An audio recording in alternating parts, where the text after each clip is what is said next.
Hi everyone, I am Dr. Windsor, and in this lecture we're going to be talking about fluids and irrigation solutions. So there are a lot of topics to be covered in this lecture. By the end, you should have a basic understanding of fluids and irrigation solutions used in the surgical setting. In this lecture, we'll also learn some terms and abbreviations specifically related to fluid and irrigation solutions. You should also be able to describe what happens in the body when fluid loss occurs. I will also provide a review of the electrolytes and the role they play in hemostasis, along with a discussion on parenteral fluid therapy. I will also discuss the common IV solutions and their purposes. By the end of this lecture, you should also be able to list the supplies associated with fluids and irrigation solutions, as well as describe the physiology of blood replacement, list the types of blood, state the normal values associated with blood, and list the formed elements present in blood, as well as describe antigen-antibody interactions in blood types. In addition to all of that fun stuff, this lecture should also provide you with a better understanding of the indications for blood replacement, the available blood replacement options, and the components of whole blood that's used for replacement therapy. You will also be able to describe the process of intraoperative auto transfusions, as well as list and describe volume expander solutions. During the course of this lecture, you will also learn about hetastarch, hematopoietic growth factors, and oxygen therapeutics. I will also discuss blood replacement procedures when we need to use the blood bank. You will also gain a better understanding of the fluids and irrigation solutions used in surgery and the supplies that we use to deliver those fluids and solutions. As appropriate, I will also share best practices and personal experiences along the way to help you hone your craft as a surgical technologist. Well, that's enough talk about what we are going to talk about. Now let's learn it. During surgery, a primary goal of the surgical team is going to be to make sure the patient is in a stable condition. Because fluids are essential in maintaining homeostasis, blood and fluid replacement are two really common methods that we use in surgery to do this. Remember, patients are going to come to us NPO, right? They haven't had anything to eat or drink after midnight kind of scenario. And as a result, replacement and or maintenance of fluid is usually necessary. Fluid replacements are given to replace fluids that are lost through either bleeding, vomiting, or diarrhea. And these are usually administered intravenously, IV, by the anesthesia care provider. Maintenance fluids are going to refer to those that sustain normal fluid and electrolyte balance. And as the surgical technologist in surgery, you will observe blood or fluid loss and replacement. You'll also assist with topical irrigation during surgical procedures. So it's important to note that the irrigation solutions used must be physiologically acceptable, right, to the body cells and tissues. That makes sense. And so for this reason, we generally use solutions that are closest in composition to the fluids within and around our cells. So before we get into a discussion regarding fluid and electrolyte management, I want to take a few minutes to review some physiology that is pertinent to our discussion regarding fluids and irrigation solutions. Remember, 60% of our bodies are made up of fluids, electrolytes, and non-electrolytes. Fluids are distributed in two distinct compartments, and we refer to those as intracellular and extracellular. So intracellular meaning the fluid that is within our cells, and extracellular, the fluid that is floating around outside of our cells. Now, remember, electrolytes are substances in the body that break up into ions. Remember those positively and negatively charged molecules. When they are dissolved in water or body fluids is when they're going to break apart into those ions. And some examples of those are sodium, potassium, calcium, chloride, phosphate, bicarb, sulfate, and carbonic acid. Conversely, non-electrolytes are going to be those that are uncharged, and some examples are glucose, urea, and creatinine. And these non-electrolytic molecules do not conduct electrical current. So in homeostasis, electrolytes have three main purposes. First, they control the volume of body water by something called osmotic pressure. We have chloride, which is the most abundant anion, which is a negatively charged particle in our bodies, to thank for that, right? Second, electrolytes help maintain the acid-base balance. And lastly, they serve as essential minerals that facilitate the proper functionings of our cells, like bone growth, nerve impulse transmission, regulation of heartbeat, muscle function, even the synthesis of ATP and blood coagulation. And that's just to name a few. They do more things.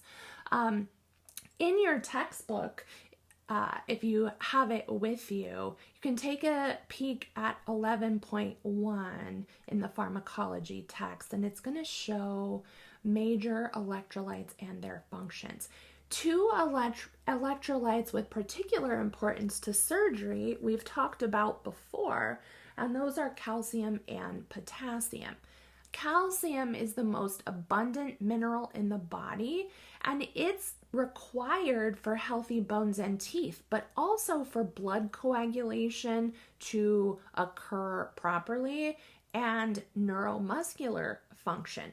Remember, hypercalcemia refers to too much calcium in the blood, and hypocalcemia refers to too little. Normal calcium levels are typically 8.9 to 10.2 milligrams per deciliter. Now let's talk about potassium. Potassium serves several critical functions in homeostasis as well, and some of those include maintaining the acid-base balance and osmotic pressure, facilitating nerve impulse transmission, and regulating the heartbeat and neuromuscular function. Remember, if we have too much potassium, that is referred to as hyperkalemia, and too little is hypokalemia. Now, normal blood potassium levels are 3.5 to 5.0 milliequivalents per liter. Sodium. Let's talk a little bit about sodium. Normal sodium levels are typically 135 to 145 milliequivalents per liter. Remember, water follows salt. So sodium controls the distribution of water in the body, and it's going to help maintain fluid and electrolyte balance. Magnesium helps to regulate the flow of potassium and sodium in and out of the cell. It also activates enzymes that break down ATP so that the cells can use it for energy. It also facilitates muscle contraction, protein synthesis, and nerve function.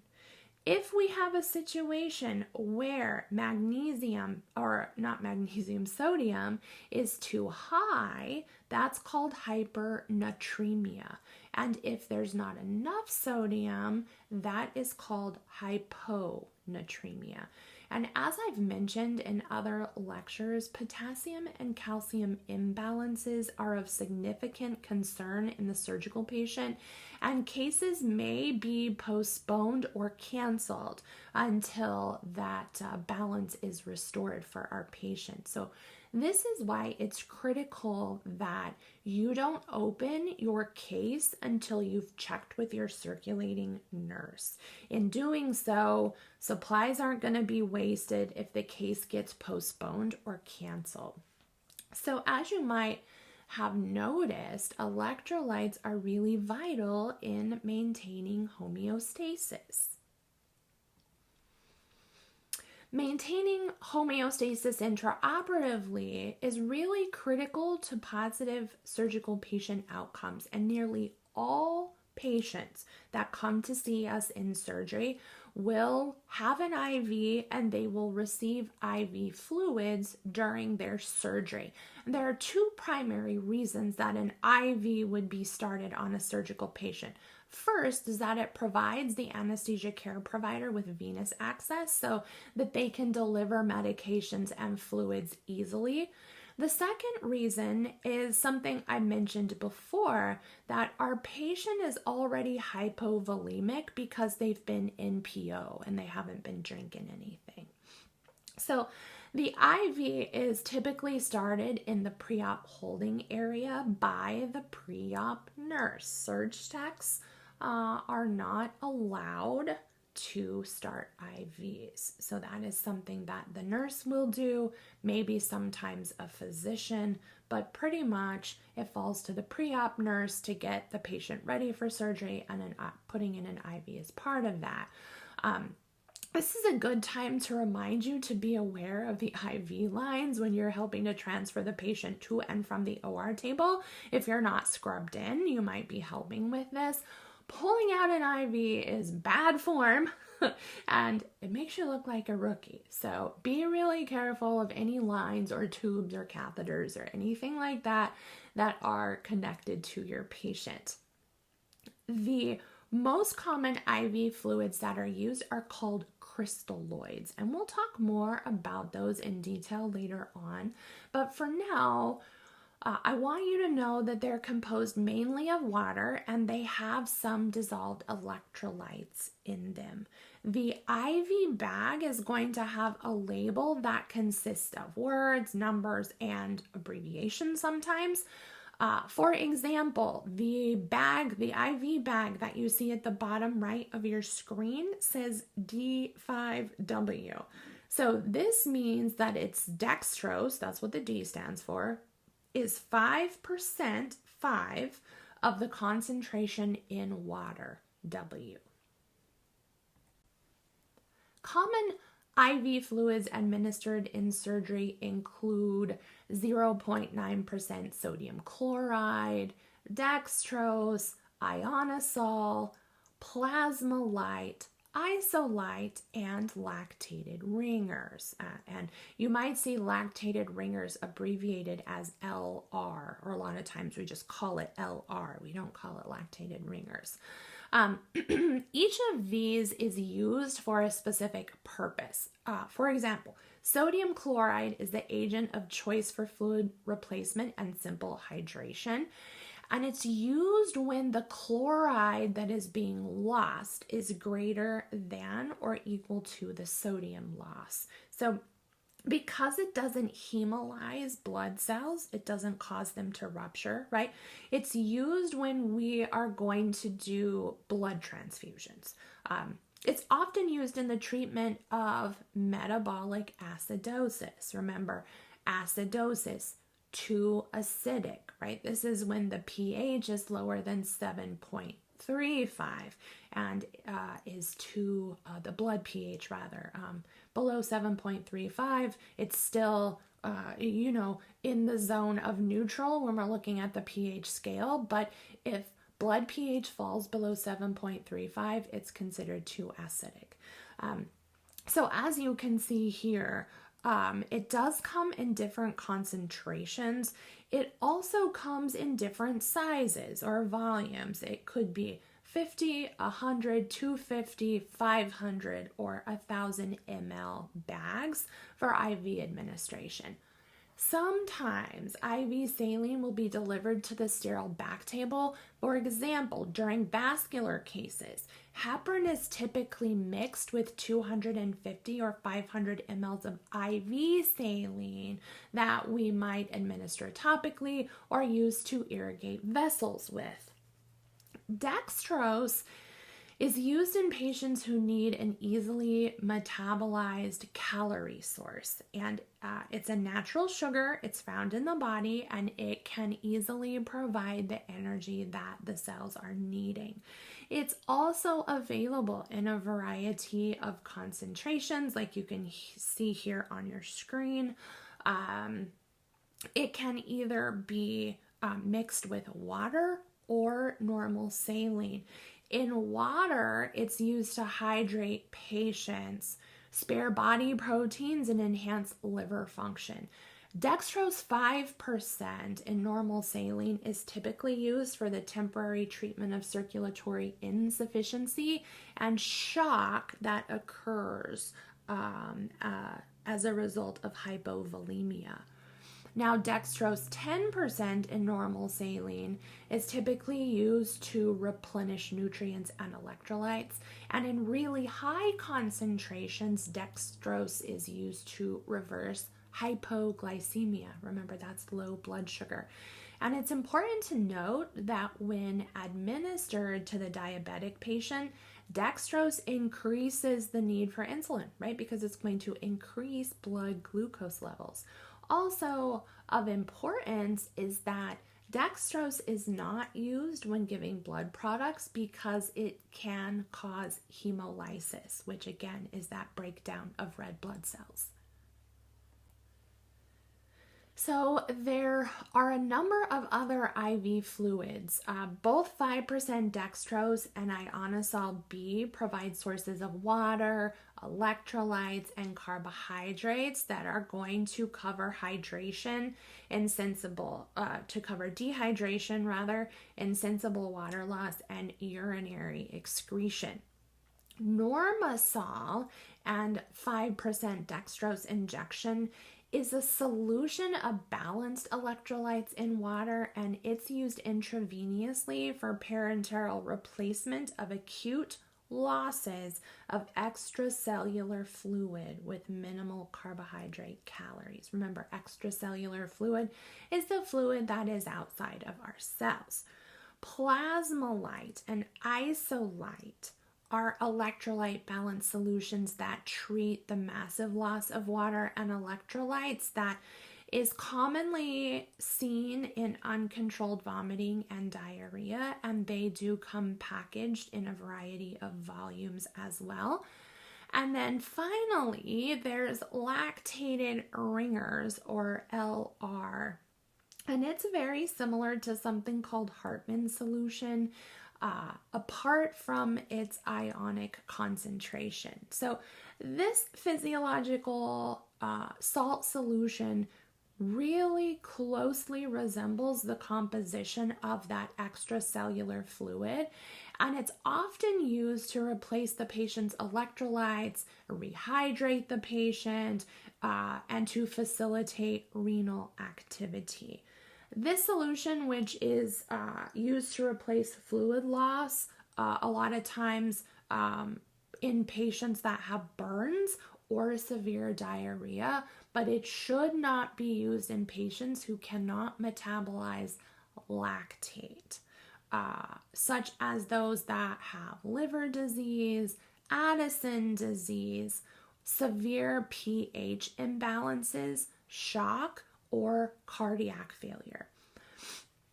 A side note here is that irrigation fluids are also used during arthroscopies and hysteroscopies, which we'll talk about in a bit. And during arthroscopies, continuous irrigation serves to keep the joint expanded and provide a clear field of vision.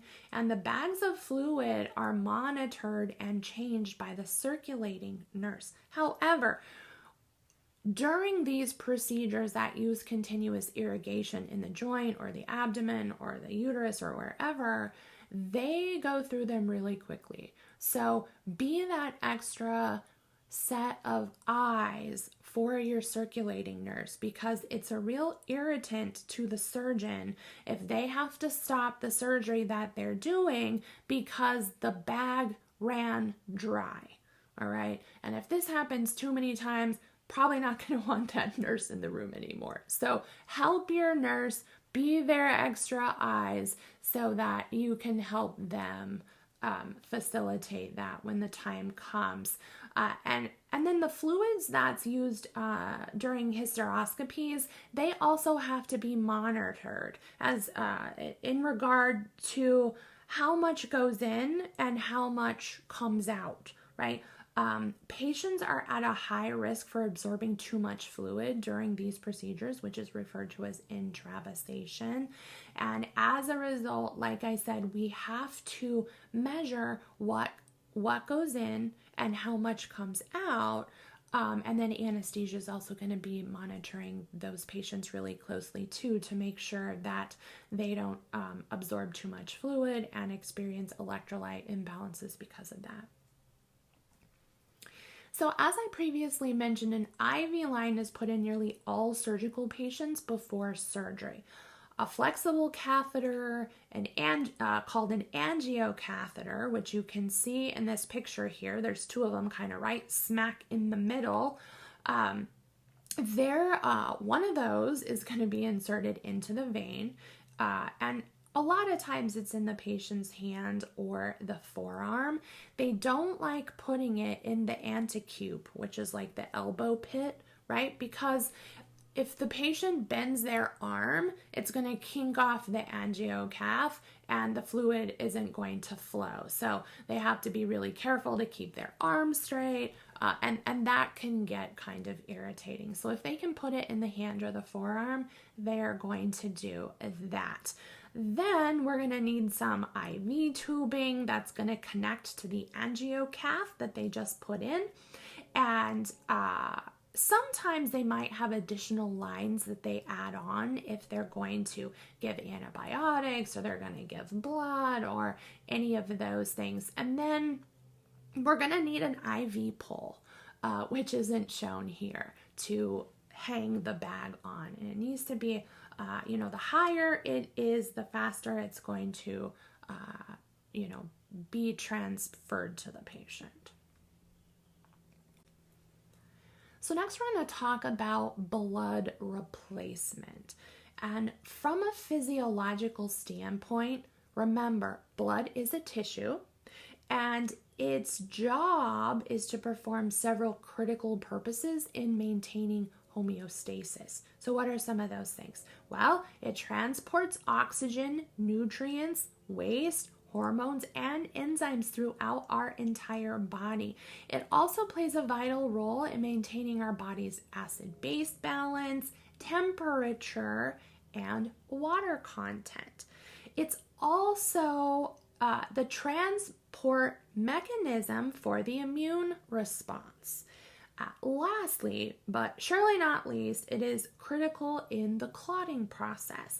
And it's important to note that blood volumes vary with body size, amount of adipose, and the changes in fluid and electrolyte concentrations. Now, the average adult has a circulating volume of approximately 70 milliliters per kilogram of body mass.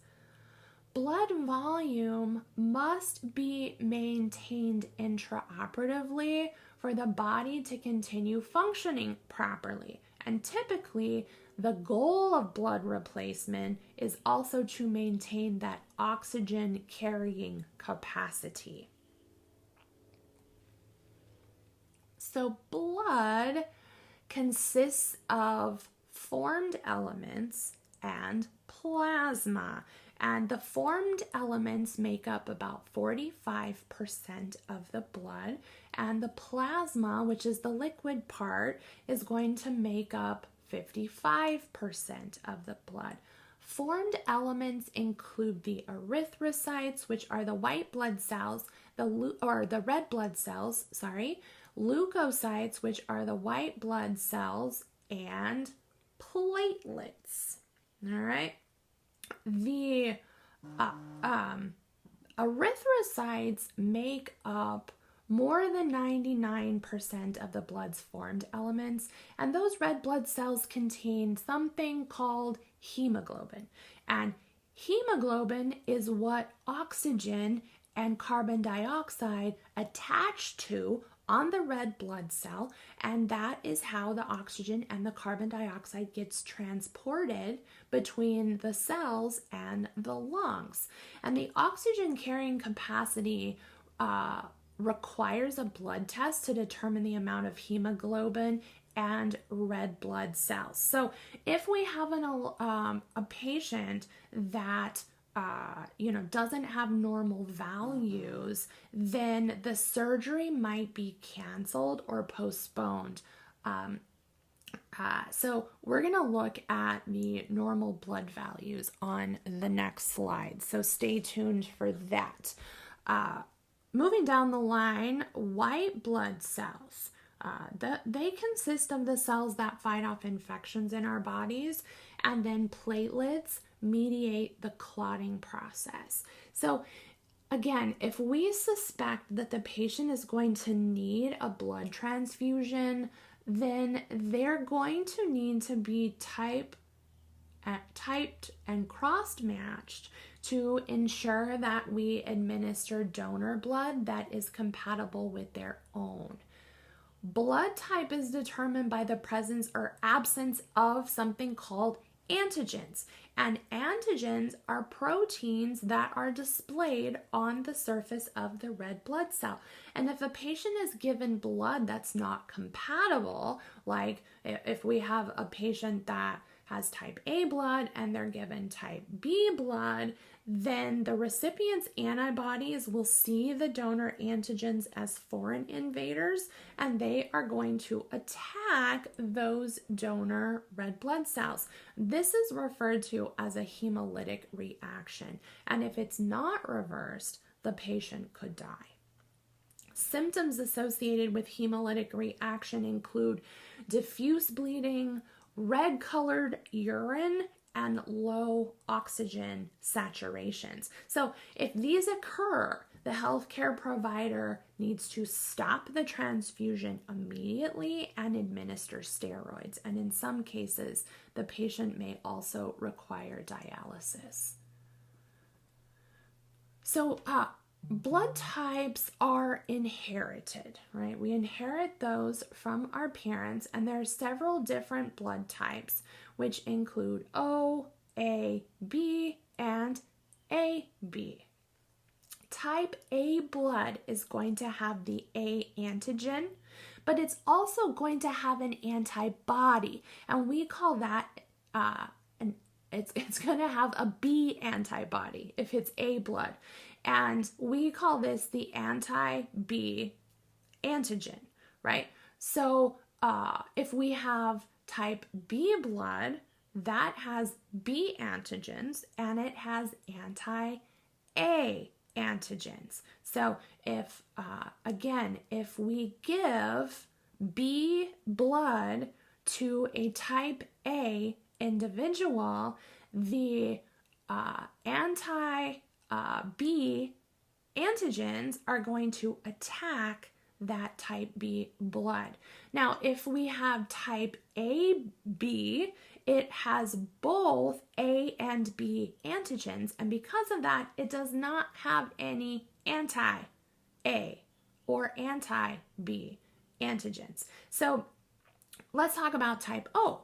Type O doesn't have A or B antigens. It has both anti-A and anti-B antigens. So each blood type can also be positive or negative, and that has to do with something called the rhesus factor.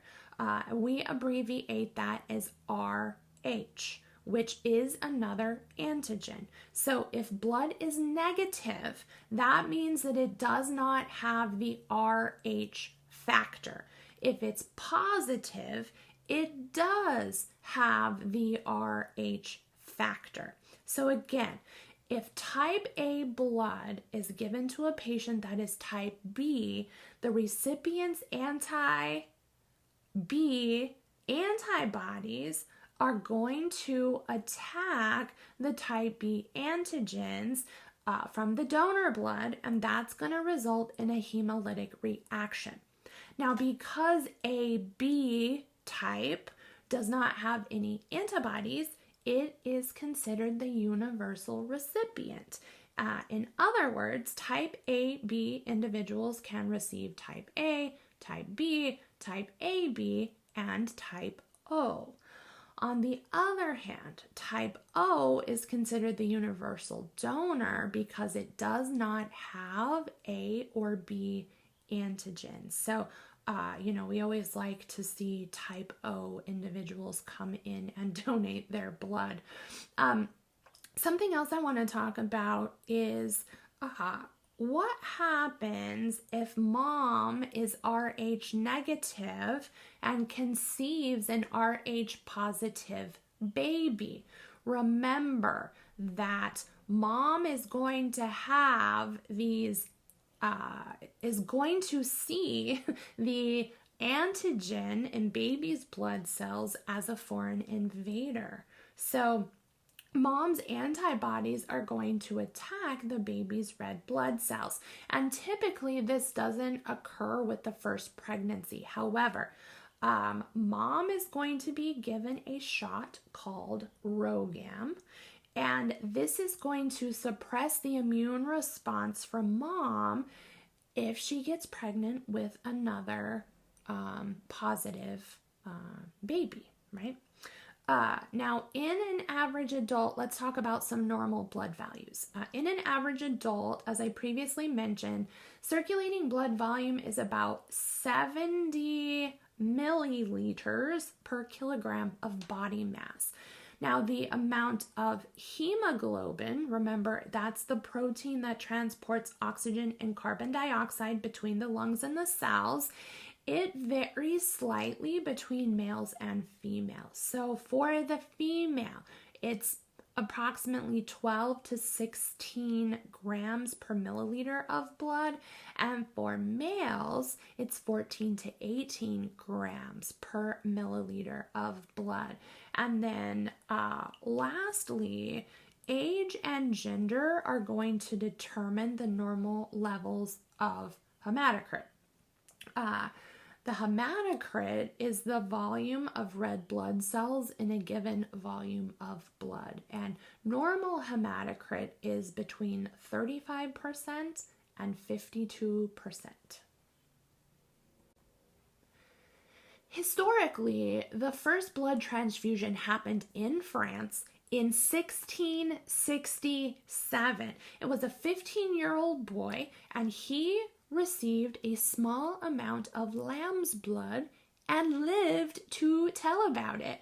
There are some other cats that came on the scene and they were practicing this blood transfusion thing, and a lot of people died because of it. So blood transfusions were eventually banned and wouldn't progress for another 150 years or so. And then in 1901, this guy named Karl Landsteiner made significant contributions to the advancement of blood transfusions. He was the one responsible for the discovery that not all blood is alike. Indications for blood replacement are typically going to be a result of hypovolemia. Remember, that's low circulating blood volume. A significant amount of blood loss can lead to something called hemorrhagic or circulatory shock. And patients experiencing hemorrhagic shock will have an increased heart rate and they're going to have a decreased cardiac output. Remember, there's not as much blood in the system now. There's not as much volume. So the heart is going to have to pump faster to deliver the same levels of oxygen to the cells in the body. But because there's less volume, there's going to be less that it can pump out with each beat, right? Which is the cardiac output. Hypovolemia can be further complicated by anesthesia. So that can enhance the effects of hemorrhage. Other indications for blood replacement include restoration of the oxygen carrying capacity and also to maintain clotting properties. It's also given as needed to patients that have hemophilia. Options for blood replacement. We have quite a few. We have homologous donation, whole blood, autologous donation, autotransfusion, volume expanders, head-starch, growth factors, and oxygen therapeutics. And each blood replacement option has some advantages and disadvantages. And we're going to talk about each one in a bit more detail. We're going to kick it off with homologous donations. So homologous donations, also called allogenic blood, is donor blood. Homologous blood is collected, tested, and distributed by a blood bank. And even though it's tested for diseases like syphilis, hepatitis, and HIV, donor blood still presents some risk for transfusion of bloodborne pathogens. So I went to the Red Cross website, and according to the Red Cross, all blood is screened and tested for viruses, bacteria, and parasites. And the Red Cross estimates that the chance of getting HIV from homologous blood is about 1 in 2 million. Getting Hep B is 1 in 300,000, and getting Hep C is 1 in 1.5 million. Now, blood that is donated is separated into its components, and those components include packed red blood cells, plasma, platelets, and cryoprecipitate. There's more on those in a bit, so stay tuned for that. And they can take the whole blood, separate out these components, and then they can be used to treat several patients instead of just one.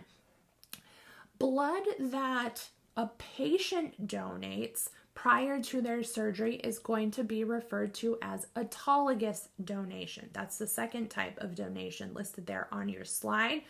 Patients that are having elective surgeries, when there is a high loss of blood volume anticipated, such as a total hip replacement, they can donate their own blood up to 4 days prior to their surgery, but it's recommended that they do it about a month out, so perhaps they can donate a couple units of autologous blood. And then after surgery, the patient's going to be transfused with their own blood. Again, that is going to be called autologous transfusion. And then lastly here, autotransfusion. Autotransfusion is another type of transfusion where the patient's own blood is going to be collected during or after surgery, and then it's going to be returned to the patient. Intraoperatively, blood is collected by a device called a cell saver. So stay tuned for a diagram coming up on the next slide regarding the cell saver. In my experience, a lot of times a rep is there to operate the cell saver machine. They bring the machine. The hospital doesn't own it. It's kind of a cheaper option for the hospital.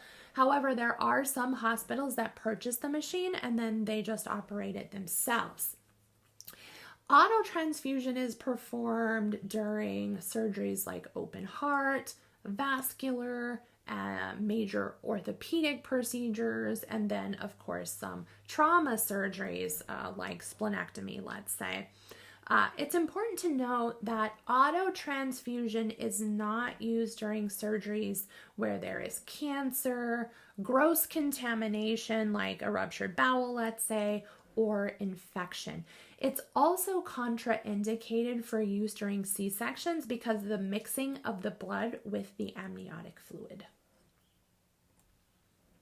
So here we're looking at the diagram of the use of the cell saver for autotransfusion. And it starts at the surgical site, which is on the left at the patient. I circled it in green for you.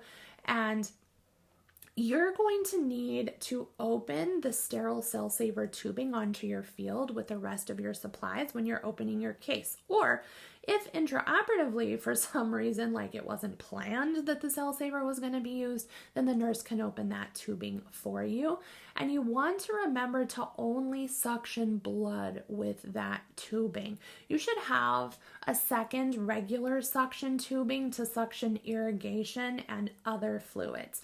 Now, the suctioned blood is going to be collected in a sterile container. On the diagram, there's that red arrow pointing to that red cylinder called the reservoir. So blood is going to be collected in a sterile reservoir, and whoever is working the cell saver is also going to hang some heparin, and heparin is going to be added to the blood that is collected in the reservoir so that it doesn't clot. All right. Once it's collected, it's cleaned, quote unquote. It's going to be washed with saline and then transferred to an infusion bag. And at that point, it can be given back to the patient. So remember I mentioned that homologous blood is separated into its components. Those components are packed red blood cells, plasma, platelets, and cryoprecipitate. And again, the whole blood, when it's divided into its constituents, can be used to treat multiple patients instead of just one. And so when we say whole blood, we're referring to the blood that has not been broken down or altered in any way.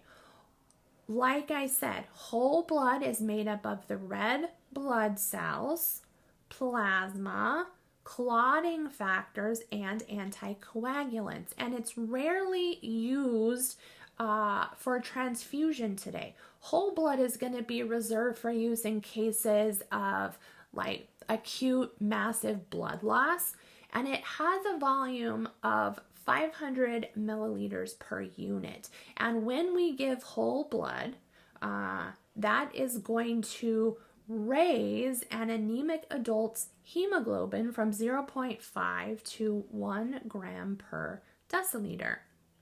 Packed cells are the ones that we use most commonly for transfusions. Now, during processing of the packed cells, the plasma is going to be removed and most of the platelets are going to be removed, and this is just going to leave the little red blood cells. Now, giving the patient packed cells is going to help to restore that oxygen carrying capacity of their circulatory system. Patients will need to be typed and crossed, right? The approximate volume of packed cells is about 300 mLs per unit, and it has the ability to raise the patient's hemoglobin by a full gram per deciliter.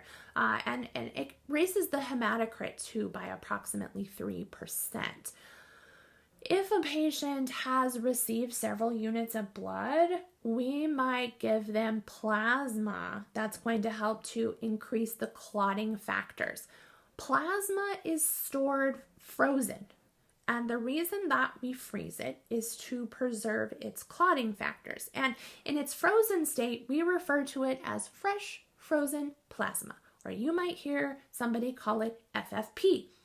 It is kept frozen until just before we need to use it. And right before we need to use it, they're going to take it out, they're going to thaw it out in a water bath, and then we're going to administer it to our patient. And they recommend administering it within 6 hours of thawing. Now let's talk about platelets. Platelets are administered in surgery When large amounts of donor blood have been used to replace the patient's volume, the administration of platelets is going to help to restore the normal clotting processes. Patients with low platelet counts due to situations such as they're receiving chemotherapy or radiation, they're typically going to have lower platelet counts and they may receive platelets as well. At room temperature, platelets like to stick or clump together, so they're going to need to be continuously agitated so that they don't clump together or aggregate, right? And then lastly, cryoprecipitate is a part of the plasma, and it's used to treat hemophilia A, von Willebrand disease, and the lack of factor 13. It's typically administered several units at a time, and it's important to note that a type and cross is not required prior to receiving cryoprecipitate. So there you go. Hopefully that gives you a better understanding of the different components of whole blood and what they're used for. Next, we're going to talk about volume expanders. So volume expanders are used to increase the total volume of body fluids when hypovolemia occurs. They can be used when donated blood or auto transfusion is not immediately available for emergency procedures. One category of volume expanders are crystalloids, which I mentioned previously in the lecture. So as a reminder, some examples of crystalloid solutions include lactated ringers, normal saline, and hypertonic saline. Now, albumin and plasma protein fraction are plasma derivatives, and they're used to provide volume expansion when crystalloid solutions are inadequate, such as situations where we have like major hemorrhaging or something like that. And they're also used to treat patients with hypovolemic shock, such as we see with burn victims. And it's important to note that albumin and plasma protein fractions are considered blood products. Lastly, here is dextran. Dextran expands plasma volume by drawing fluid from the interstitial spaces. Remember, this is the spaces in between the cells of our tissues into the intravascular fluid space, which means into our circulatory system. Dextran 40 is typically used prophylactically for thrombosis or embolism. Dextran 70 and 75 is given to stave off hypovolemic shock caused by hemorrhage, burns, or trauma. Hetastarch is a synthetic substance that is made from cornstarch. Yes, cornstarch. And it is used for its osmotic properties. Similar to other volume expanders, it's going to pull fluid from the tissues into the circulatory system to increase blood volume. Now, hetastarch contains electrolytes, and those are sodium, calcium, potassium, and magnesium.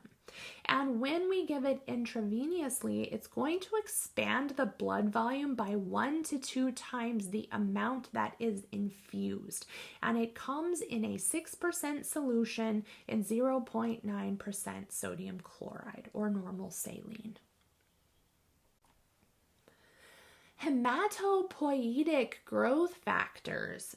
These are hormone-like substances that are produced by the body, and these factors stimulate the bone marrow to make more blood cells, right? That's where the process of making more blood cells is called hematopoiesis, right? So these factors can be made in the lab, and they are given to those individuals that have low blood cells. This could mean that either their red blood cells, white blood cells, or platelet counts are low. They're typically not administered intraoperatively because they take a long time to raise the blood cell counts. In surgery, we want stuff to happen immediately, right away. And these can take days or up to weeks to raise that blood cell count. Growth factors are going to be contraindicated in patients with severe bone marrow disease, and they could actually increase the growth of certain types of cancer. Referred to as artificial blood in the past, oxygen therapeutics are synthetic substances, and they aim to restore the oxygen carrying capacity of the blood. Now, none of them are approved yet by the FDA, but they are in phases of developmental and clinical trials. Some examples include Hemopure, Polyheme, and Hemospan. And Hemopure is made from bovine hemoglobin. Remember, that's the cow hemoglobin. And it has a really great oxygen carrying capacity. And it's so small that it can carry oxygen through partially blocked vessels. It has been approved for use in South Africa and Russia, and it's currently being studied here in the United States. Polyheme began as a military project, interestingly, way back in the Vietnam War. And because it has a half-life of about 24 hours, it is not a permanent solution for blood replacement, but a temporary one. And it has reached phase 3 studies here in the United States. And lastly, Hemospan is a powder, and it gets reconstituted for immediate use. It has a really long shelf life, which is an advantage for sure. And it uses unmodified hemoglobin from outdated human red blood cells. Interesting.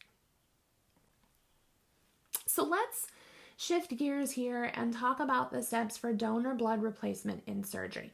Even though the surg tech is not going to be directly involved in the process, it's still really important that we understand the procedures for obtaining and administering blood. It's also important to note that the facility that you work at is going to have their own policies and protocols. However, they are all going to be based on the standards of practice. So when the surgeon or the anesthesia care provider determine that the surgical patient needs blood, an order is going to be placed with the blood bank. And that can be an electronic order or a written order. And typically the circulating nurse is going to be the one to place the order. The order is going to include all of the patient's pertinent information along with their blood type and the RH factor if it's known. The order is also going to indicate how many units are needed. Now, the patient is going to be typed and cross-matched, and a special band is going to be placed on their wrist. A confirmation of the request or the requisition is going to be sent back to surgery with each unit. It's going to be in a sealed bag that's labeled with the patient's information, the blood type, and the RH factor. It's extremely important that the blood is verified and meticulous records are kept, and each unit that is released must be signed out by the transporter. Now, once the blood arrives in the operating room or the OR department, it's going to be placed in a special refrigerator, not like in the lounge with like the staff food, but a special one that's designated just for blood products. And it's going to hang out there until it's time to use it. If the patient is receiving plasma, it's a little bit different. It's going to stay in the lab where they can keep it frozen, and then it's going to be thawed right before the use, like we talked about previously. If the patient is needing units of blood immediately, then they're going to be taken directly to the OR suite. We're not going to, put it in a holding place in a refrigerator or something. We're going to take it right to the operating room. Now, the circulator and the anesthesia care provider are going to be the two individuals that verify the blood together before it is administered to the patient. They're going to check the patient information, the wristband, the label. They're going to look at the blood to make sure that it looks okay. Are there any clots? Is it discolored? Are there leaks? Is the bag damaged? If any of those things are observed, we want to discard the blood. We don't want to use it. Once they begin the administration of the blood, the patient's vital signs are going to be monitored and recorded at intervals of 15 minutes, 30 minutes, and then every hour up to 4 hours or until the transfusion is complete, if it's completed prior to 4 hours. If the blood has to be given rapidly, then they're going to use a special machine to warm and transfuse the blood. So the last thing on our list to discuss are irrigation solutions, equipment, and supplies. So irrigation solutions have several purposes. First, they assist in clearing the surgical field of debris and blood. They are also gentler than using a sponge when removing blood from organ surfaces and other tissues. And as I previously mentioned, they're also used for distending hollow organs for visualization, like during hysteroscopies, cystoscopies, and transurethral resections of the prostate, the TURP. Sometimes they're also used to distend the abdomen for visualization. And then another purpose of irrigation solutions is for removing tissues, stones, and blood that we are going to send for a specimen. So there are different types of irrigation solutions, and the first one I want to talk about is sodium chloride, 0.9%. We might also call it NaCl or normal saline or sterile saline, something like that. Sodium chloride is traditionally the irrigation solution of choice for open surgical procedures, and I can guarantee that you will have saline on your field for 99.9% of your open cases. It comes in a variety of sizes and concentrations. However, what we use on the field is typically 0.9% because that concentration most closely resembles the sodium concentration inside and outside of our cells. And because of that, we refer to it as isotonic. It's important to note that it's sterile, topical, conductive, electrolyte containing solution that should never be administered by parenteral injection. There is sterile saline that is packaged specifically for injection, and it will say that on the label. So you want to make sure that you never inject the regular saline that we use for irrigation. If it does get absorbed systemically, it can result in the alteration of cardiopulmonary and renal function. So what do we use it for? We use it to wash and rinse tissues. We can flush drainage tubes and catheters with it. We can soak dressings and sponges in it. We never want to pack the abdomen with dry sponges. So instead, we want to wet them with the saline and wring them out really well. And then we're going to pack the abdomen with those moistened, typically lap sponges during surgery. We also want to remember how many we put in so that we make sure that we get the same number out at the end. After surgery or nearing the end of surgery and prior to dressing placement, you're going to want to have a wet and dry sponge ready for the surgeon to clean the surgical site. Sometimes the surgeon might say sloppy wet and sloppy dry. So I suggest a lap sponge if you have one because they're bigger. And you want to make sure that the wet one is like really wet. Like I said, sloppy, dripping wet because they're going to use that to clean the patient. And then they'll need a dry one to dry the patient up before they put the dressings on. Remember, You're also the one that is responsible for tracking and reporting the amount of irrigation that is used during surgery. Another irrigation solution that we use sometimes in surgery is sterile water. And sterile water is typically used for rinsing and cooling instruments after autoclaving, removing residual disinfectant, inflating catheter balloons, flushing catheters and drainage tubes, and also sometimes cooling the saw blade or the drill or the burr, as the surgeon is using it. It can also be used to soak your dirty instruments or rinse your dirty instruments. And it's important to note here that we never want to rinse or soak our instruments in saline. Doing that is going to damage the surface of the instruments. We don't want to do that.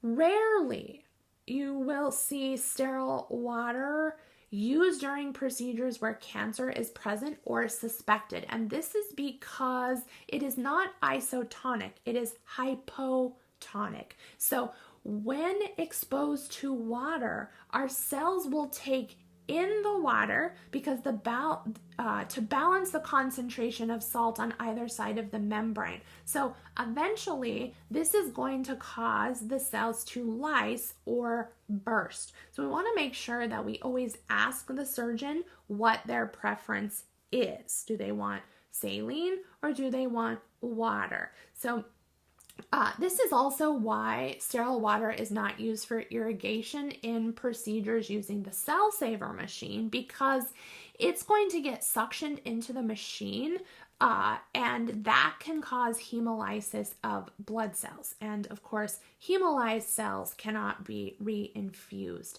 And because it is non-conductive, it's a really good choice when we're doing something like a TURP. However, if the pressure of the irrigation is too high during the TURP, the tissue can absorb the water and then it's going to cause hemolysis of those erythrocytes. Last thing I want to say about sterile water is that it also comes in a variety of sizes. The irrigation solution that we use, similar to saline, is not injectable. There is a special injectable sterile water, so we want to make sure that we never inject the basic irrigation solution. Physiosol is a balanced electrolyte solution, and it's often used for sterile irrigation and washing and rinsing.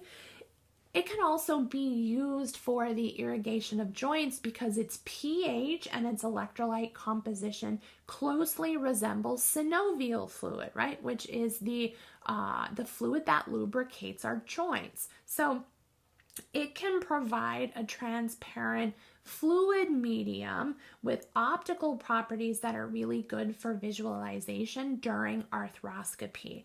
And again, we don't want to use this for injection or during procedures that require cautery. A few more here that I want to talk about.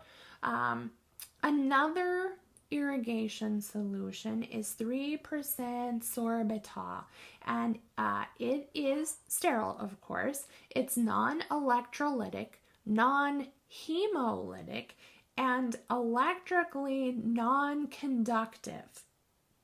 It's used as an irrigation fluid for the urinary bladder, and during a TURP, it can be used to remove the blood and the tissue fragments. Glycine 1.5% is a sterile, non-conducting fluid that's used to also irrigate body cavities. Its active ingredient is glycine. Who would have guessed? Glycine is a naturally occurring amino acid. And like other irrigants discussed in this chapter, it's non-conductive and it is non-electrolytic. And then lastly here, Hiscon. Hiscon is a 32% solution of dextran 70 that is suspended in glucose. And it was originally used as a plasma extender, but now it's used to distend the uterus during hysteroscopy and to irrigate blood and tissue debris from the surgical site. Other body fluids are also being replaced, thanks in part to the advancement of arthroscopic surgery. Something called ViscoSeal is a 0.5% concentration. It's an isotonic solution, and it's made of hyaluronan. And hyaluronan is a vital component of hyaline cartilage and synovial fluid. So when it's induced into the joint, ViscoSeal displaces the irrigation solutions, and it helps to reestablish the normal hyaluronan coating on the surface of the articular cartilage and synovial membrane, because we wash all of that fluid out, right? All the synovial fluid gets washed out when we do an arthroscopy. So this is nice, a way that they can replace the synovial fluid when they're done. Irrigation solutions require irrigation equipment and supplies. So irrigating syringes and bulb-shaped syringes are often used, and they can be larger standard syringes with special needle attachments, and sometimes we use those in vascular surgery.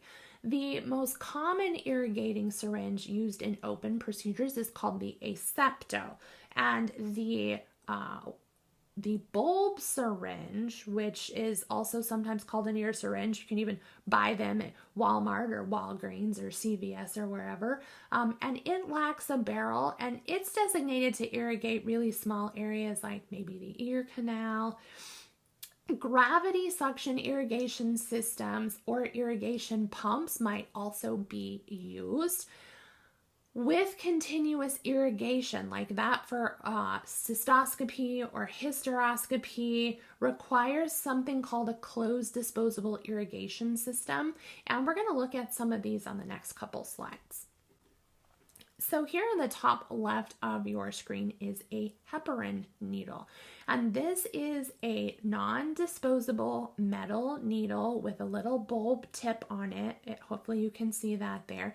And it's used frequently in vascular surgery. So what we're going to do is we're going to take our syringe and we're going to fill it with heparinized saline, and then we're going to attach the little heparin needle, and that's what the surgeon's going to use to irrigate the vessel. All right. Bottom left, that's our ear syringe or our bulb syringe. And then top right is something called an ilic evacuator. And the ilic is typically seen in cystoscopies and chirps, and we use it to irrigate the bladder. And then the bottom right is our most common irrigating implement, which is the asepto. And the asepto holds about 120 mLs of fluid. Here on the top left, we see some arthroscopy pump tubing. So if we're doing knee scopes or shoulder scopes, let's say, you're going to have a pump and you're going to have this crazy tubing that seems kind of complicated. There's several ends that you will keep on your field, and then the rest of it is, the other ends are going to get tossed off to the circulator. The circulator will have to load the arthroscopy tubing into the pump, and you need to pay attention and know how to use these pumps and know how to insert this tubing, because if you're working with a nurse that is not familiar with this particular pump or tubing, you may need to provide some guidance for them. So that's the arthroscopy tubing. The bottom left is something called a pulse lavage. And the pulse lavage is battery operated, and it is used to irrigate wounds. I have seen it used a lot in orthopedic cases like total hips, total knees. But if you have a situation where there's like an active infection in the tissue, not typically a body cavity, but like maybe a big abdominal wound or a hip wound or an infected ankle or something like that, this is really similar to a pressure washer. And they might have the nurse hang like a 3,000 ml bag of saline or something like that, and then put some antibiotics in it as well. And then they will wash, right? The solution to pollution is dilution. And the top right here, we're looking at gravity pump tubing. So this gets, the little doodad we keep on the field. We pass off the two ends. One gets hooked to the suction, one gets spiked into the bag of irrigation. And then they just put the pole up really high. So there's going to be, gravity is going to be pushing the fluid through the tubing and out the tip of the instrument, which is going to give it a very soft, gentle flow. There's no pressure behind it whatsoever. And then the bottom right is an endoscopic suction irrigator, and it has a battery pack. If you can see that big white thing at the end, that is going to get passed out to the nurse. They spike it into the bag, and then there's batteries inside there that's going to increase the force of the irrigation that comes out the tip. So this is going to wrap up the lecture on fluids and irrigation solutions that we use in surgery. So I hope that it contributed to your learning. Thank you for listening. Take care. See you next time.